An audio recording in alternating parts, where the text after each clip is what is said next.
immigrated to the United States on August 15th, 2006, when I was 12 years old. My mom is a nurse, and she got petitioned by an agency that put her in a job in the Bronx in New York, in a nursing home.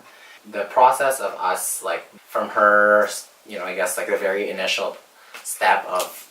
deciding to move to the United States and us finally landing here, I would say it took about 5 years. I had a different process of assimilating than the rest of my family.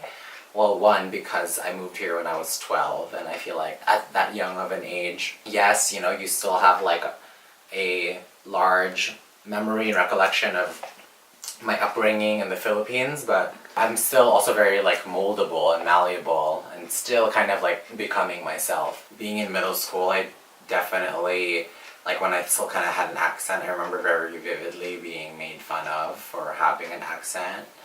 Some of the other challenges were really like feeling like I had to like navigate the public school system on my own. I was also the first in my family to go to college in the United States, and figuring out like the college application process without having like parents or older siblings to guide me was really difficult. But in terms of navigating my gay identity, what really helped me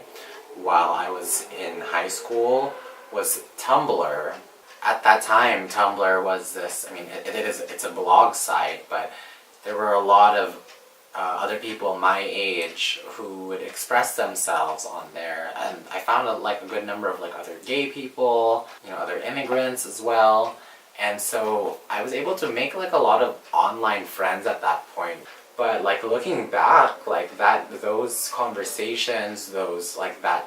exchanges were so important to me growing up and feeling understood. Coming to college, when I went to UC Berkeley, is really when I feel like I really came into my own in terms of like my sexuality, because it is a more liberal environment, people are more accepting, and so that's when I started to really come into my sexual orientation, being gay. For the first time, I felt really accepted and embraced. It kind of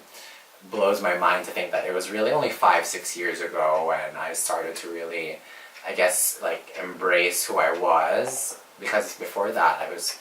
very insecure, especially being an immigrant, being closeted gay,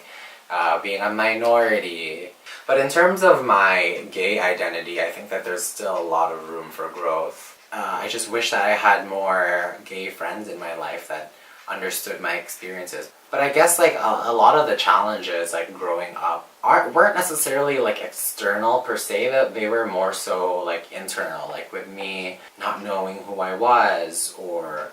not really having people to relate with or talk to as I was going through like these process of like coming into myself as a Filipino American, as a gay man. I think like maybe,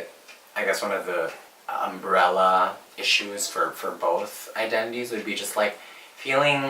lonely and like not really understood for most of my teen years, which is why like coming to Cal and like going to school in Berkeley and meeting other people with similar experiences as me, that's why it felt really validating to have those experiences and not feel so alone anymore.